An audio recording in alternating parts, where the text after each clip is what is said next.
que a vida foi fazer eu gostar de coisas envolvendo a arte? Por que eu não sou de exatas? Por que eu tenho que querer ser de humanas? Por quê?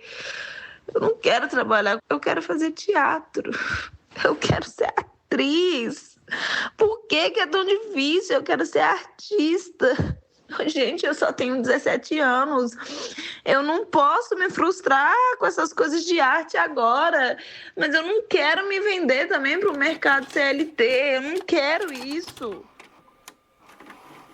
No momento em que escrevia o roteiro deste episódio, fui atingido por essa declaração. Ou melhor, fui atingido por um vídeo no TikTok onde consta essa declaração. A voz que você ouviu é da atriz Gabi Vieira. Pedi para ela interpretar a declaração, pois a fala original é de uma adolescente de 17 anos. Tentei a autorização dos pais dela para usar o áudio original. Não tive sucesso. Por isso, nada mais sábio e respeitoso do que convocar uma artista profissional para interpretar as falas. Essa adolescente mora em Santa Catarina. A capital de Santa Catarina, Florianópolis, está localizada a cerca de 1.300 quilômetros aqui de Contagem, município da região metropolitana de Belo Horizonte, a capital de Minas Gerais. Até o dia 2 de fevereiro de 2026, o desabafo postado no TikTok havia contabilizado mais de 1.300.000 acessos. Compartilhado no dia 31 de dezembro de 2025, as falas da garota repercutiram tanto que foram analisadas por um psicólogo consultor de empresas. Antes que você julgue um trecho dessa primeira fala da adolescente, em um outro vídeo, postado 12 dias depois do primeiro, mas com uma repercussão muito menor, ela explicou. Gente, que loucura! Eu postei esse vídeo, bombou, e eu não sabia dessa repercussão toda, então vamos lá. Gente, tem uma hora do vídeo que eu falo que eu não quero trabalhar, que eu quero fazer teatro. E daí, tem um tanto de comentário dizendo que teatro é trabalho. Gente, eu sei que teatro é trabalho. Vamos começar por aí. Mas, eu tô falando que eu não quero trabalhar, que eu quero ter tempo para fazer teatro, porque eu já trabalho. Só que, com isso, trabalhando... Por não ter tido sucesso na liberação do áudio original, tentei começar este episódio sem as falas da adolescente que não quer trabalhar, mas fazer teatro. Falhei miseravelmente. É que eu, também aos 17 anos, não queria trabalhar.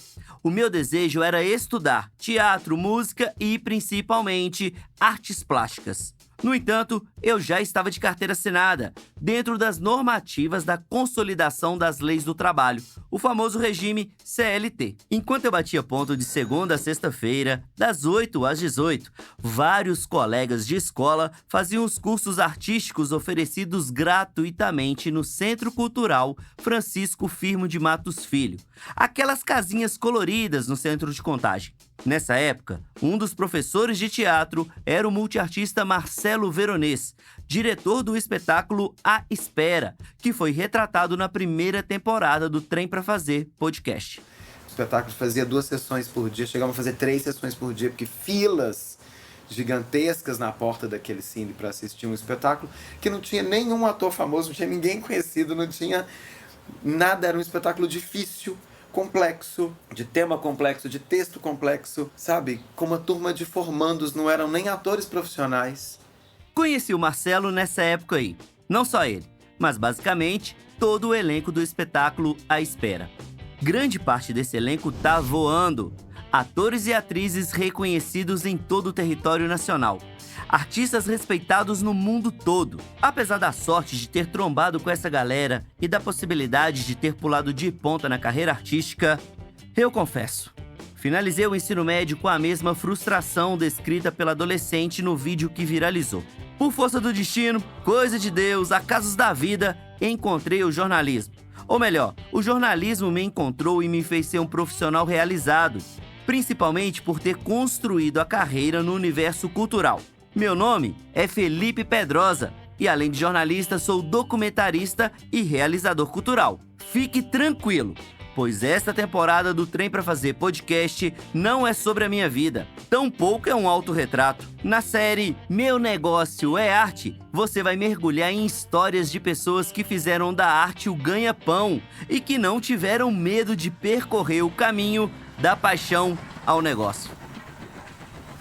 Eu tenho uma imagem de muito pequenininho e tá em alguma montagem de bairro de Dona Baratinha Quer Casar, de fazer o ratão e de ficar muito, muito injuriado de ter que morrer na panela de feijão. No final, de ter que cair na panela de feijão e morrer. Eu não queria de jeito nenhum, chorei, fiquei puta da vida. E na minha cabeça eu devia ter, sei lá, uns 6 anos de idade, 5, 6 anos de idade. Mas isso, sabe Deus, se isso é realmente verdade. Qual a profundidade disso, né? Se isso foi uma brincadeira de criança, de, sei lá, minha mãe com as amigas, sabe? Mas foi muito forte pra mim, assim.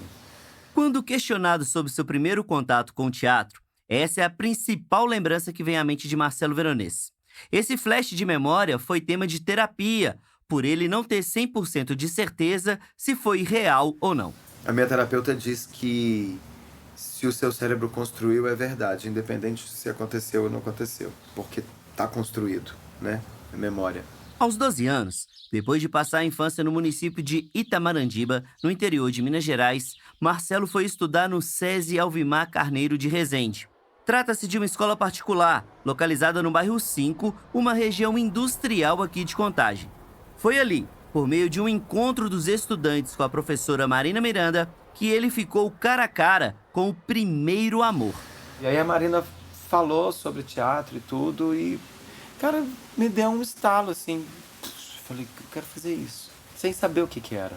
E aí eu lembro de todas as turmas, as professoras falaram, bom, acabou isso, a Marina já explicou o que é, vamos voltar para a sala.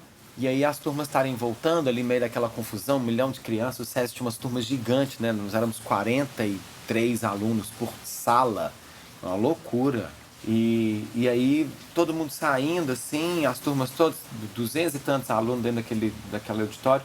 E aí todo mundo subindo a escadinha, e eu desci na contramão, assim, passei por todo mundo, assim, desci, subi no palco e entrei do ladinho, assim. Eu nunca tinha entrado num palco. Sabia o que era aquilo, o que me aguardava, assim. E foi uma impressão muito louca, porque os panos, a coxia, sabe? Aquele negócio, que lugar doido, velho, que isso? E a Marina tava no camarim, que era a sala da professora de teatro, né? Era no camarim do teatro, assim. E aí eu lembro de entrar, ter máscaras enormes, assim, máscaras, sabe, de comédia dell'arte. E aquilo me... Que isso, que doideira. Eu falei com ela que eu queria fazer as aulas de teatro. Desci na contramão. Quando Marcelo soltou essa frase, no quintal de sua casa, no bairro Sagrada Família, na região leste de BH, no momento em que o gato Alfredo julgava o bate-papo, tive certeza de que percorrer um caminho profissional nas artes é andar na contramão das convenções sociais. Dessa experiência, quando eu saio do SESI, eu já vou pro... Que aí foi também uma outra iluminação na minha vida, que foi conhecer o Nélio, nosso professor de português da FUNEC, né? Que já faleceu, muito jovem, inclusive, assim. Mas ele também mudou minha vida, assim, um tanto. Porque eu fui pra FUNEC, e aí eu fui pra escola pública. E aí é greve, é professor quebrando o pau, sabe? Aí é um outro lugar, assim, que eu falei, cara, que janelona que isso aqui abriu, assim. E foi muito bonito, assim, a minha experiência na FUNEC foi muito bonita. A reivindicação dos professores por melhores salários, a luta de classe, a realidade da escola pública, a diversidade, entre tantos outros ingredientes, alimentaram a mente de Marcelo. E ali eu fui montar minhas primeiras peças. Fiz uma peça sobre a ditadura, porque eu pirei em ditadura militar. Tô falando aí de 94, 93, 94, 95. E 30 anos do golpe, aquela história toda. E E aí eu pirei nesse assunto, escrevi um texto, montamos, fizemos. E aí fui pro Centro Cultural, fui começar a ter aula de teatro com o Ilvio Amaral. Ilvio dava aula no Centro Cultural na época, grande figura. Fui participar de festivais, né? Tipo o FETO, o Festival Estudantil de Teatro aqui, onde eu conheci pessoas incríveis. Do FETO, o Gilson Myron, que é o presidente do Simpark, estava montando um espetáculo que é o Com Jeito Vai, me viu no feto, me convidou para fazer o espetáculo e aí eu começo a carreira profissional, assim. O Centro Cultural Francisco Firmo de Matos Filho é o centro cultural citado por Marcelo. Sim, o mesmo lugar onde alguns anos depois ele foi ser professor de teatro e onde surgiu o espetáculo A Espera. Também citado por Marcelo, Ilvio Amaral é o protagonista da peça Acredite, um Espírito Baixou em Mim, que está na pista desde 98. Eu até hoje, fazendo O Espírito Baixou em Mim, que vai fazer 28 anos em cartaz, várias pessoas veem o espetáculo, me esperam e falam assim: professor, eu fui sua aluna e tal. Eu falo: pelo amor de Deus, gente, que coisa melhor do mundo, que alegria. Mas não fica falando, você já está velha desse jeito, fica falando que foi meu aluno. Brincadeiras à parte, isso aconteceu e quando construíram a casa rosa, azul e amarela, se eu não me engano, era essas cores, a Leda me levou para lá para tomar conta daquela casa azul. Logo depois do ensino médio, Marcelo tentou uma vaga no TU, o famoso curso técnico em teatro da UFMG, a Universidade Federal de Minas Gerais. Mesmo talentoso, não passou de primeira. Foi aí que ele resolveu escrever outra história de vida. Eu descobri o teatro universitário por causa do FETO, do Festival Estudantil de Teatro. Isso eu tô falando de 99. E aí eu tentei uma prova no teatro universitário, não passei na primeira. É uma turma incrível, assim, inclusive, que eu fico felicíssimo de não ter passado, porque eu tinha 17 para 18 anos, não estava na hora, não era ali meu momento. E era uma turma mais velha, inclusive, eu acho que eu não ia acompanhar muito bem a galera. E aí fui tentar essas outras coisas, não sei o que, entrei na história, fiquei um período, falei: jamais que eu vou ficar aqui, menor possibilidade. Além de história, que já foi revelado, Marcelo tentou biologia, letras, artes visuais. Mas achei tudo caretíssimo. Nem que eu vou ficar 4 anos nessa caretice aqui, mas não vou mesmo. Adeus. Entendeu? Fiz meu teatro universitário, gente. Aquilo é um sonho, sabe? Um sonho de maravilha, assim. E aí, fiz a minha segunda prova no teatro universitário em 2001, depois de já ter feito Com Jeito Vai, depois de já estar no teatro profissional, assim. Entrei no teatro universitário em 2001. Assim como todo estudante, como todo indivíduo que está construindo uma nova carreira, sem o privilégio de ser herdeiro ou de ter costas quentes, Marcelo teve que colocar as mãos na massa. Ou melhor, teve que colocar os pés no palco, a cara a tapa e o corpo na cena. Depois de ter formado na escola, enquanto eu estava estudando na escola, até, sei lá, eu me formei, eu sou da turma de... formei em 2004, início de 2004, minha formatura. Até, sei lá, 2010, 12, fiz muita coisa que eu não queria fazer. Porque se eu pudesse ter escolha, eu não faria, não. Espetáculo que eu falo assim: nossa, gente, eu pagava meu aluguel. Pagava, sabe, minhas coisas, minha vida. É minha profissão. Você trabalhou em jornal quantos anos, né? Não era sempre satisfatório. Talvez não fosse quase nunca satisfatório. Trabalhar em redação de jornal, rádio e TV, como eu trabalhei durante mais de 10 anos, nem sempre era satisfatório. Só que todo o percurso que eu trilhei, desde a cobertura de crimes até o Big Brother Brasil, adubou os meus trabalhos de hoje, como, por exemplo, este podcast. Para mim, isso é uma visão prática da profissão. Eu também tenho uma visão muito prática sobre o que é, né? O que é isso? O que eu tô fazendo, sabe? Aonde eu estou. E dentro dessa visão prática, na verdade, a visão prática, ela me tira um pouco da ideia romântica, né? Que na real, assim, é importante que, né, assim, a gente trabalha com a sensibilidade, né? Então, é importante que você tenha ali um sonho, uma faísca, um vislumbre, sabe? Um deslumbramento com a ideia de viver disso. Não é aquele deslumbramento que falseia a realidade, não, mas é um deslumbramento de poético, sabe? É um... Ai, que belo, sabe? Porém, é uma profissão. Bora! O que tem que fazer? Que essa profissão vive de quê?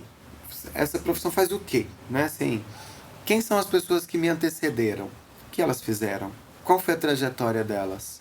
Sueli Machado, do grupo de dança Primeiro Ato, e Ilvio Amaral, citada agorinha, são profissionais que antecederam Marcelo e que serviram de inspiração. Observando esses artistas, ele encarou o desafio de construir uma carreira sólida. Acho que essa inspiração, assim, pelos outros, de saber o que aconteceu, como é que foi sua história, o que você fez. Mas você estudou aonde, sabe? Qual que é a trajetória, assim, de pessoas que estão próximas a mim. Então, por exemplo, quando eu fui ter aulas lá no Centro Cultural com o Ilvio Amaral, o Ilvio, na época, ele não tinha montado o espírito ainda. Ou estava montando. Eu acho que ele estava montando. Eu lembro de ver alguma coisa no ensaio do espírito, assim. Mas ele me interessava muito. Porque eu falava, esse cara, velho, esse cara vive disso. Esse cara, ele faz teatro, ele dá aula de teatro. Ele paga as contas dele, ele tem carro. Como que é? E aí eu fui me aproximando dele pra entender. Como que você faz? O que você faz? Como é que você faz a peça? Tá, mas você arrendou um teatro? Como? Com que dinheiro? De onde você... Sabe? Eu fui buscando entender, assim. Para entender, Marcelo suou a camisa, lapidou métodos e processos, contabilizou perrengues e foi resiliente. Dessa maneira, ele transformou a paixão em negócio, fez da arte o ganha-pão, passou de sujeito inspirado para indivíduo inspirador. Então fui entendendo também quais eram as minhas habilidades, aonde que eu podia atuar, o que eu fazia bem, o que eu não fazia tão bem, aonde que dava para ir. E em algum momento aí desse entendimento, dessas habilidades, dessas experimentações, eu encontrei com Paulinha Pimenta, que é uma pessoa, minha parceira, minha sócia, produtora há 20 anos. Foi uma grande sorte na vida, sabe? Ter encontrado, assim, uma pessoa que tem uma dedicação incrível, assim.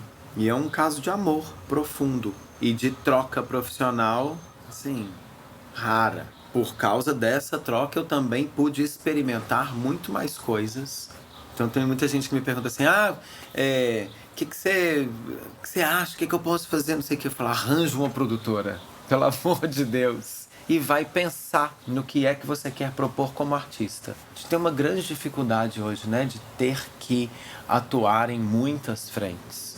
Você tem que ser produtor, você tem que ser produtor de conteúdo, você tem que fazer rede social, você tem que ser legal e ainda tem que inventar alguma coisa para fazer como artista. Isso aqui, inventar alguma coisa para fazer como artista, é quase a última coisa, né? Essa é a minha primeira coisa. A primeira coisa. Eu vivo para criar.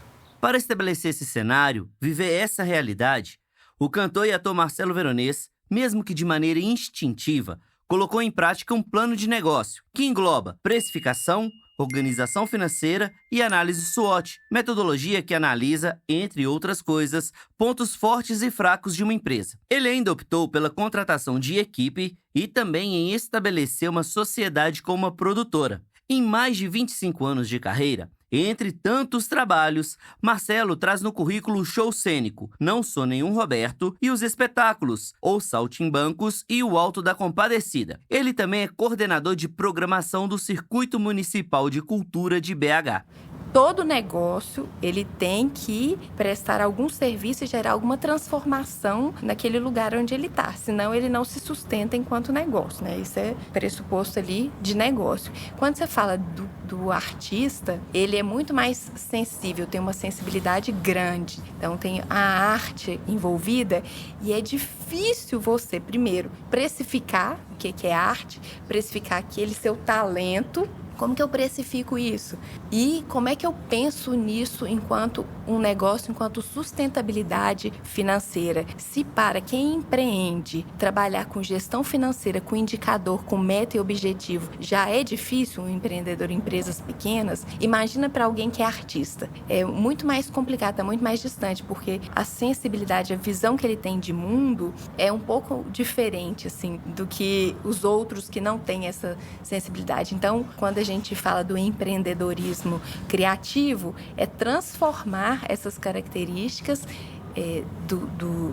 que são naturais, né, do talento natural, em características de negócio, em pensar aquilo ali como negócio. Nayara Bernardes, a dona da voz que você ouviu, é analista do Sebrae Minas. Ela atua como coordenadora estadual dos projetos de economia criativa e é responsável pelo MEX, um dos maiores encontros do setor audiovisual de Minas Gerais. Segundo Nayara, a pessoa começa a enxergar a própria arte como um negócio ao descobrir casos de sucesso, quando encontra artistas que vivem daquilo que faz o coração pulsar mais forte. Acho que é o momento que você fala, olha, eu acredito nisso, eu conheci alguém que conseguiu, vi um exemplo, troquei ideias com outras pessoas e deu certo, então eu vou tentar arriscar também e pensar como que eu estruturo essa carreira. Né? Tem isso, tem a questão do outro também, mas eu acho que quando você vê também um bom exemplo e a pessoa que conseguiu, aí você consegue estruturar. Eu não sei se você vai me perguntar sobre exemplos agora, mas eu vou te falar que é até um trabalho que a gente está fazendo no Sebrae, começou ano passado e continuamos esse ano, que é um programa de inovação e gestão de carreiras musicais com a Orquestra Ouro Preto. A missão do Sebrae com esse programa de inovação é preparar os artistas para enfrentar os desafios do mercado, mostrando que é possível transformar sonhos em negócios sustentáveis. Contemplando desde artistas independentes até grupos consolidados, o projeto já circulou por diferentes cidades mineiras, como Varginha e Uberaba. Esses encontros contam com a experiência da Orquestra Ouro Preto. Eles usam as ferramentas de planejamento, de gerenciamento do negócio de forma clara e eles foram além, eles desdobraram, eles têm um núcleo de apoio às bandas, eles têm a gravação com os artistas que são de música popular, entra na área que é de educação, essa parceria com o Sebrae. Então você desdobra o seu negócio para além só de tocar um instrumento. De acordo com o empoeirado dicionário, quase esquecido na estante, desdobrar é o mesmo que abrir, entender e desenvolver. Quando deixou a tranquila cidade de Matheus Leme e migrou para o bairro mais comercial de Contagem, o Eldorado, Deise Castro começou a desdobrar o próprio negócio. Então, uma das premissas foi conseguir um lugar que o metrô acessasse. E aí, Contagem ficou nesse meio caminho para os nossos pais chegarem e tudo. Então, eu vim direto para Contagem, mas enxergava ainda Contagem como uma cidade, como muita gente. Uma cidade para dormir, que eu conseguia acessar o metrô e fazer meu trabalho, né, em BH. Aqui, você botou reparo na frase "para os nossos pais chegarem"? É que a Deise tem uma irmã caçula, a Flaviane, que na época ficou morando com os pais, e também tem um irmão mais novo, logo abaixo dela, o Lucas, que se mudou para BH antes de todo mundo. Após uma rápida experiência no grupo de teatro Fênix, que é de Matheus Leme, ele decidiu seguir carreira artística e veio de Malicuia estudar na Espaço Escola de Circo, instituição fundada em 98. Eu sempre fui uma facilitadora de caminhos, eu sempre entendi assim, me dou bem nesse lugar, de entendendo o que a pessoa precisa, como é que eu posso ajudar e tudo. Eu só não sabia que tinha um nome para isso, que era produção artística, né? Em Matheus Leme, você não fazia nem ideia do que era, talvez, ser produtora, sabe? Então, quando o Lucas faz essa escolha, eu ainda no meu mundo corporativo, achando que ele era o caminho, eu venho pra cá porque pensei, bom, já tem um suporte, né, do meu irmão, um movimento, vou estar com ele, também vou ajudar ele em algumas coisas, mas eu tenho esse suporte para fazer essa caminhada administrativa, gerencial, que eu sempre pensei que fosse a minha praia, assim. A praia da Deise, de fato, é nadar de braçada nessa onda administrativa gerencial. Ela só descobriu que não quer surfar tanto no universo corporativo, tampouco nas gôndolas de um supermercado, onde trabalhou na adolescência. Eu penso que, enquanto fazedora cultural, a gente costura as possibilidades, né? Aí eu brinco que o que eu sou é uma costureira. E aí eu costuro o afeto, as pessoas e a tecnologia. Porque essa misturinha boa é que vai fazer a gente, dentro da nossa potencialidade, conseguir trabalhar de um jeito menos pesado, mais verdadeiro. Depois de fixar residência em Contagem, atuando em uma empresa de tintas, onde tinha que driblar as crises alérgicas, Daisy viu o irmão mais novo sofrer uma rasteira. A escola de circo, onde o Lucas e os amigos treinavam, fechou. A escola, espaço fechou mesmo. E aí eles mudaram primeiro para uma outra cidade, depois fechou. E aí todo mundo tava sem lugar para treinar, assim. E pessoas que eu gostava muito, sabe? Que eu sempre admirei muito. A Rosiane Correia, o Euler, o Fred, o Lucas, o Marcelo. Eles tinham feito parte do Festival Mundial, por exemplo, de circo, numa residência. E tinha um espetáculo lindo, assim, que eles tinham acabado de apresentar, coisa mais linda. E eu falei, caramba, por que isso, né? Porque, assim, como é que tem um mercado que não é profissional, mas também tem profissionais que não conseguem atender às exigências do mercado? Como é que pode ter gente querendo treinar e não ter lugar para essas pessoas treinarem? Então, eu brinco com a Kênia, que é meu braço direito, assim, que às vezes o amor, ele resolve muita coisa. Muita coisa a gente faz por amor. E muita coisa a gente faz por indignação. O que me motiva muito é a indignação. É botina de bico de aço, assim, sai dando butinada na situação. E a grande botinada da Daisy foi construir uma escola de circo aqui em Contagem, no segundo semestre de 2018, ao lado do irmão Lucas. Para realizar esse sonho, a dupla meteu o louco, alugou uma casa enorme no bairro Eldorado, sem fiador, conseguiu uns empréstimos, colocando até mesmo o nome dos pais como garantia e estourou todos os cartões de crédito. Então a gente foi fazendo nossas linhas de crédito, sabe? Um ex-namorado meu me emprestou, sei lá, 10 mil reais no cartão, parceladaço, assim.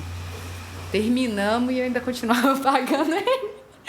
Então eu sou muito grata, porque esses microfinanciamentos na tora foi o que fez a gente existir. Então, linhas de crédito para artista, uma coisa muito, muito rara. E eu não sei, acho que eu nunca vi, não. Independentemente de linha de crédito para erguer o empreendimento criativo, o fato é que o plano já estava traçado. Primeiro, os irmãos, na companhia do amigo Marcelo Guno, iriam morar na casa alugada, onde estava sendo instalado o espaço circular. Depois, um galpão para ensaios e aulas seria construído do zero. Por fim, Dona Terezinha, a dona do imóvel, seria convencida a dar uma carência, esperar meses para receber o primeiro aluguel.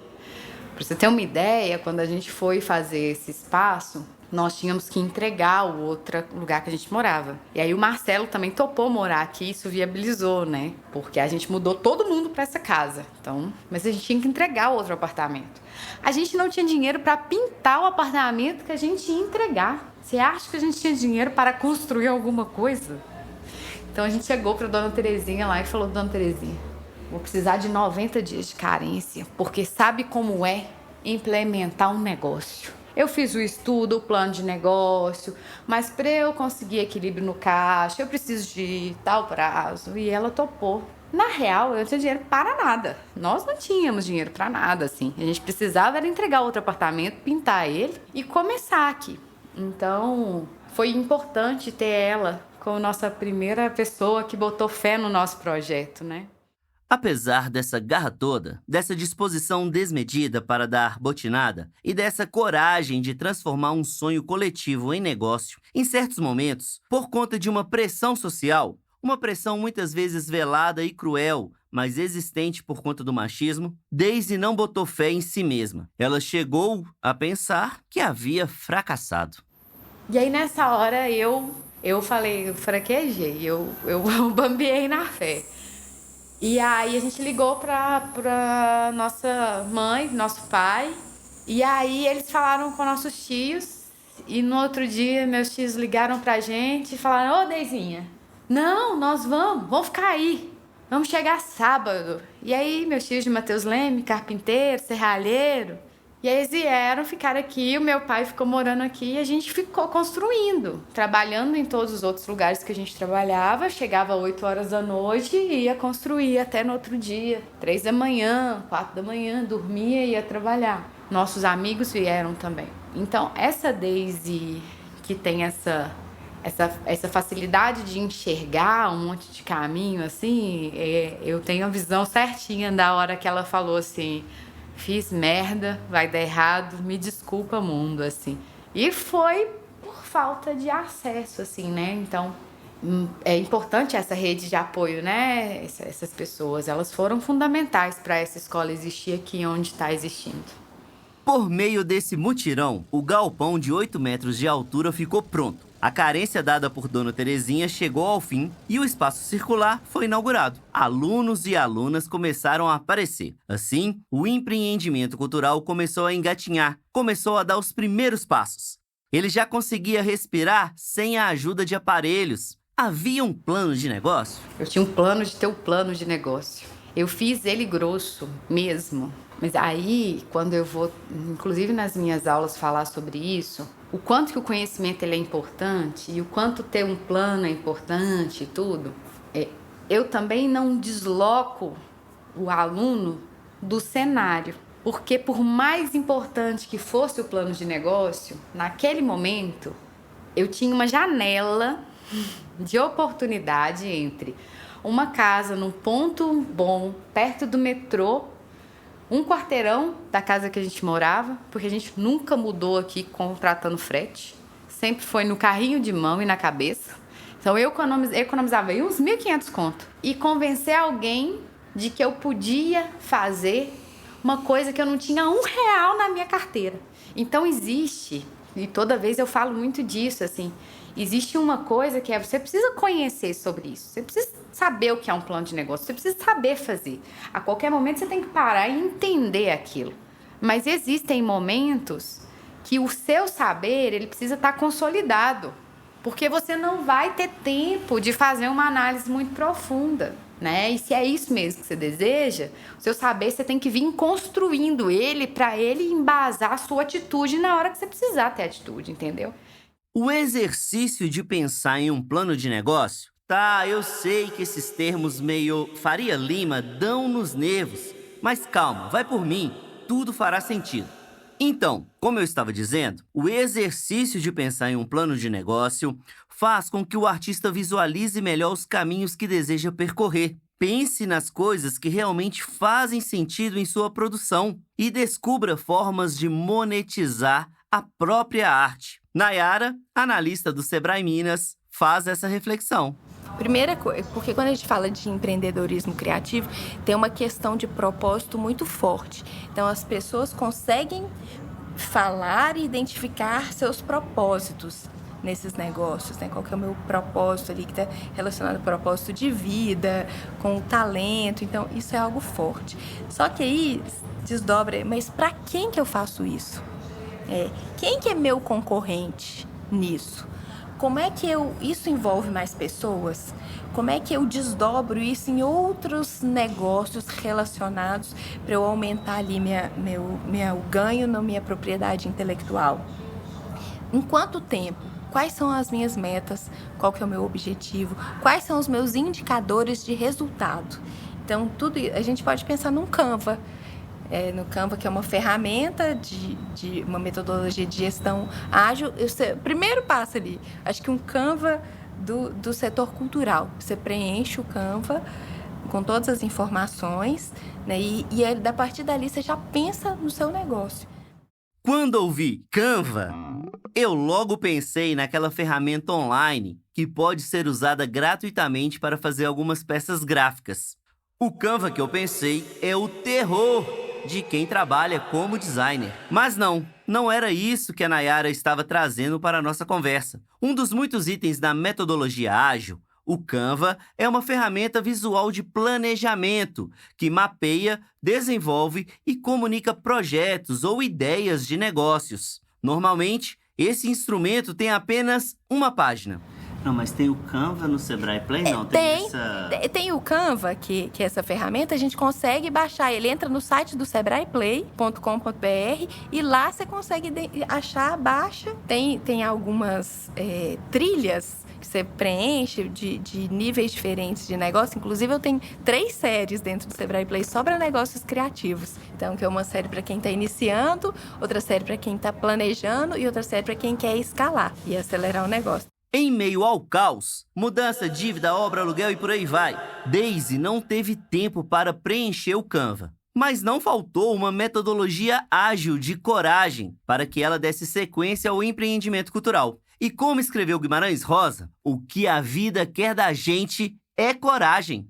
Cerca de 2 anos após a inauguração, o Espaço Circular fechou as portas, encerrou todas as atividades presenciais. É que logo depois do Carnaval de 2020, a pandemia pegou todo mundo de surpresa. A doença ceifou vidas, mudou rotinas, trancou as pessoas em casa e, consequentemente, afetou todos os negócios do país.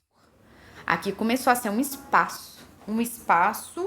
O ICC foi se tornando um guarda-chuva de muitas artes, né? E aí tivemos a pandemia nos desafiou muito, assim. Contagem, como se Contagem tivesse, não sei exatamente, mas Contagem ficou fechado, assim, falou que não podia funcionar, sei lá, por 5 meses. Nós ficamos 1 ano e meio fechado. E quando a gente voltou com uma releitura, assim, cada pessoa tinha um espaço, tinha o seu equipamento próprio, não cruzava, porque eu vim de implantação de norma de vigilância sanitária, né, onde a produção não pode ser cruzada, ela é em U, entra por um lado, sai pelo outro, assim, coisas que eu apliquei, né, quando a gente estava com essa crise sanitária, assim, e que muito lindamente, assim, graças a Deus, a gente conseguiu seguir. Depois da pandemia, contabilizando os prejuízos financeiros e emocionais, Daisy e Lucas precisaram reformular o Espaço Circular. Foi aí que nasceu o Instituto Cultural Circular, também chamado pela sigla ICC. Nesse renascimento, o empreendimento cultural virou uma instituição sem fins lucrativos. Então, quando a gente depois passa desse sufoco que foi a pandemia, a gente roda 1 ano. E aí sim a gente tem uma amostragem do negócio. Porque se você for analisar direitinho, sei lá, os 2 primeiros anos, assim, se forem anos normais, né? É o que vai fazer você pagar as contas e entender o negócio. E a gente não teve esse tempo. Então, teve ali 3 meses, aí rodou 1 ano, aí veio pandemia, mudou tudo, mudou o comportamento das pessoas, o comportamento de consumo. Pra você ter uma ideia, a gente tinha as aulas, a minha última turma era 9h30 da noite, terminava 10h30 e as pessoas não queriam ir embora, elas iam embora 11h30. Depois da pandemia, meu último horário é 8h30 da noite. O comportamento de uma sociedade inteira, ele mudou. Então, quando a gente volta, né, da pandemia, decidindo seguir, a análise financeira não cabia num Simples Nacional. Não cabe, você tem que fazer conta. É inviável, não é um negócio que você consegue pagar imposto igual a todo mundo. Eu lembro, minha mãe falou, não é todo mundo. Eu falei, mãe, você nunca teve tanta razão. A gente não é todo mundo. E aí você começa a entender que existem alguns enquadramentos jurídicos que têm mais aderência ao seu negócio. O Circular sobreviveu e ainda sobrevive com sua equipe pensando e repensando os caminhos do negócio a todo momento. É quebrando a cabeça, afinal, o mercado não é linear. Além das mudanças na forma como as pessoas consomem arte, Daisy enfrenta a corrida pela aprovação em editais, o que torna o futuro ainda mais incerto. Apesar dessa dura realidade, o Circular não deixa o resultado ser comprometido. O produto final, o trabalho entregue para o público, é admirável. Desde a formação profissional em circo, passando pelas turmas infantis, até os encantadores espetáculos e festivais, a instituição mantém um alto padrão de qualidade. Olha que doido que é a percepção do outro com relação à qualidade. Várias vezes As pessoas acham que o circular, eu já ouvi isso de gente que você não acredita, que o circular, e aí sim é esse case que eu tenho para contar, tá muito bem, alcançou a estabilidade, assim, o extraordinário. Quando eu vou descobrir, assim, por que a pessoa tá com aquele ponto de vista, ela tá tendo aquela opinião com base no serviço que a gente entrega, na qualidade do material gráfico, na qualidade do material digital do nosso trabalho. Eu fico pé, porque olha só, como é que alguém pode achar que você está numa estabilidade econômica, financeira, aqui, pelo que ele vê? Mas aí, como diz minha avó, vá adiante e volta atrás. Que bom, porque isso é só a gente com o nosso porta-retrato fazendo a mesinha de papelão. E dizendo assim, não admito que entre essas duas camas eu não tenho uma mesinha de papelão. Fraga. E quando a gente coloca lá, a gente fala, eu preciso de um forro bonito. Vamos colocar um forro bonito. Isso não devia ter um estranhamento do outro. Devia ser natural ter uma qualidade alta. Porque uma coisa é uma coisa, outra coisa é outra coisa. Quando criança, época em que ainda morava em Mateus Leme, cidade que também fica na região metropolitana de BH, Daisy dividia o quarto com o irmão Lucas. A cama deles era uma beliche, que foi separada, ficando cada irmão com uma parte. Uma cama ficava de um lado do quarto e a outra, consequentemente, do outro lado. Entre as duas, os irmãos improvisaram uma mesinha de papelão. Em cima dela, eles colocaram uma toalha de mesa bem bonita e um porta-retrato. Esse relato não é sobre mesinha de papelão. E aí, quando eu penso sobre isso, eu volto lá na mesinha de papelão. Não é sobre, neste caso, não é sobre o quanto que você tem de poder aquisitivo ou tanto de pessoas bem de vida que você acessa. Não é sobre isso. É sobre o que você aceita, aonde você aceita colocar seu porta-retrato, fraga. A sua imagem ali, o que você acredita, o seu trabalho, aonde que você aceita colocar. Porque se você aceita colocar de qualquer jeito, no chão, de qualquer jeito, aí você que aceitou, sabe? Então rola isso, assim, rola isso. E isso é triste, porque já é um lugar muito subjugado e que é espremido mesmo. Então, o que a gente tem que mostrar para todo mundo é que isso tá fora de moda, sabe? Assim, ser mediano tá fora de moda no campo artístico, assim. Aceitar qualquer coisa, se acomodar, nunca foi o perfil da Daisy, que mudou de cidade para trabalhar em uma fábrica de tintas e que, pouco tempo depois, meteu os pés na jaca para abrir uma escola de circo. Ou como desabafou aquela adolescente catarinense no depoimento que abriu este episódio, Daisy nunca teve talento para se render ao mercado, tampouco ao que o mercado misógino pensa e determina. Antes de migrar para Contagem, a diretora do Circular morava em Mateus Leme e trabalhava em um típico supermercado de bairro. Ela começou a atuar nesse local antes da maioridade. Dedicada, ela sonhava em crescer naquele segmento. Pensou até em fazer algum curso que pudesse ampliar as possibilidades. Então eu fiquei um tempo bem focada em conseguir grana mesmo, assim, em conseguir uma forma de desenhar essa minha carreira. Eu virei pro meu chefe lá do supermercado e falei, como é que eu faço para ser promovida aqui? Qual que é a minha perspectiva aqui?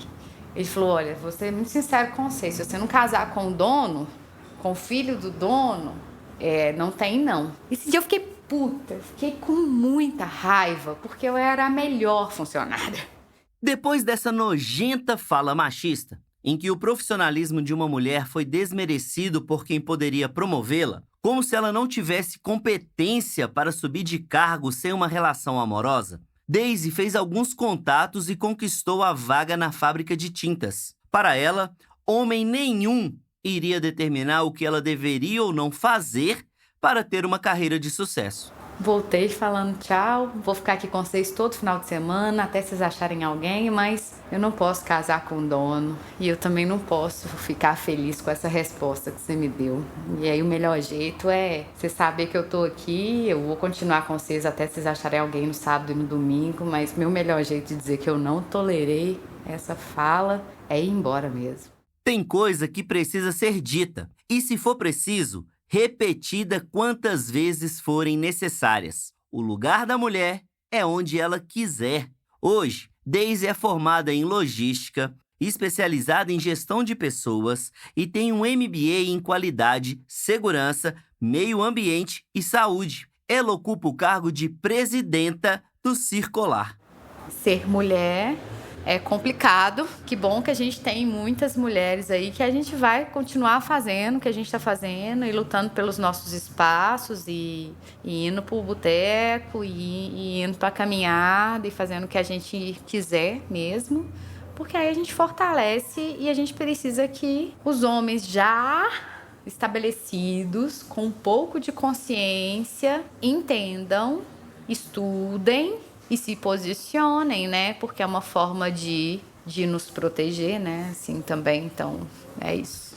Meu negócio é arte. Essa é a nova temporada do Trem Pra Fazer podcast, um programa do projeto Trem Pra Fazer, que foi criado em 2014. O Trem Pra Fazer podcast foi contemplado na Política Nacional Aldir Blanc de Fomento à Cultura, a PNAB Contagem, em 2024. Eu sou Felipe Pedrosa, criador, apresentador, roteirista e idealizador da série Meu Negócio é Arte. A operação de áudio é de Daneda, a edição e a finalização de Arthur Rocha. A arte de capa é de Iana Ottoni, a revisão de Renata Crepaldi. Preparação, Beto Placides. Transcrições, Júlia Bigão. Assessoria de imprensa, Vapor Comunicação. As narrações foram gravadas nos estúdios da Scriptus Comunicação. Antes de me despedir, quero te pedir para seguir o podcast no Spotify e também no YouTube. E claro, se possível, avaliar, deixando uma nota. Para falar comigo, basta me encontrar nas redes sociais, @Trem Pra Fazer. Até o próximo episódio!